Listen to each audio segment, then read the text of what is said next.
Donald Trump के राष्ट्रपति बनने के बाद खाड़ी देशों में जारी संघर्ष के बीच सोमवार को सऊदी अरब में एक अहम अरब इस्लामिक सम्मेलन का आयोजन किया गया। इस सम्मेलन में 50 से ज्यादा देशों के नेताओं ने हिस्सा लिया। हालांकि इस बैठक में ईरान के राष्ट्रपति मसूद पेजेश्कियान शामिल नहीं हो पाए। उन्होंने बताया कि उनकी व्यस्तता की वजह से वो इस सम्मेलन में शामिल नहीं हो सके हैं। सम्मेलन का मुख्य एजेंडा सभी देशों को इजरायल के खिलाफ एकजुट करना था।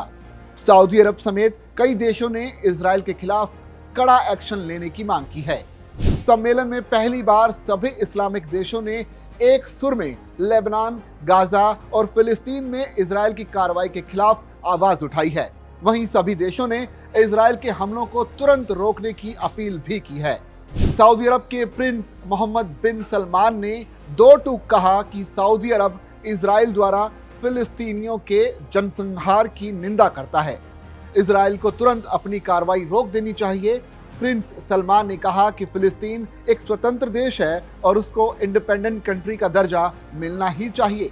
शिखर सम्मेलन में राष्ट्रपति रेचेप तैयप एर्दोगन ने कहा कि गाजा में हो रहे नरसंहार पर जिस तरह से मुस्लिम देशों को एकजुट होकर इसकी आलोचना करनी चाहिए वो नहीं की जा रही है।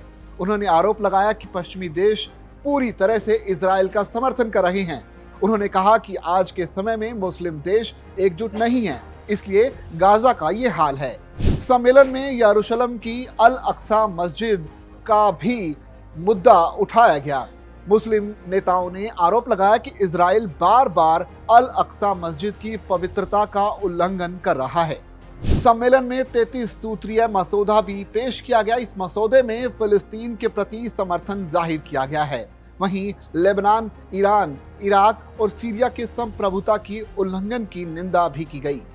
इसके अलावा इजरायल गाजा संघर्ष खत्म करवाने के लिए अंतर्राष्ट्रीय समुदाय से अपील की गई है।